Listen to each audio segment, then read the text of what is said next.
যায় জেঠাহঁতৰ ঘৰৰ পৰা বিহু বুলি ফুৰিবলৈ যায় এনেই আৰু বিহু বুলি পাগলা মাৰি আহোঁ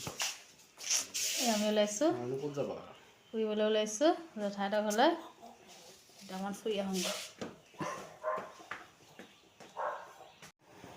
ফুৰি মেলি আহি লৈ ঘৰৰ কাম অলপ আছিলে কাম বন কৰি মেলি এতিয়া গধূলি পৰত চাহ একাপ খাবলৈ লৈছোঁ খাব মন গ'ল খাবলৈ লৈছোঁ এতিয়া বনাই আছোঁ চাহকাপ চাহকাপ খাই লৈ আকৌ ৰাতিৰ কাৰণে বনাব হ'বই নহয় ৰাতি বনাবৰ কাৰণে যোগাৰ কৰি থৈছোঁ মাছ আছে মাছ আলু বিলাহী দি বনাম আজি ৰাতি ভাত সাঁজ মাছৰ লগত খাম কালি যিহেতু বইল খোৱাই হ'ল আজি মাছ আনিলোঁ এতিয়া মাছৰ লগত ৰাতি ভাত সাঁজ খাম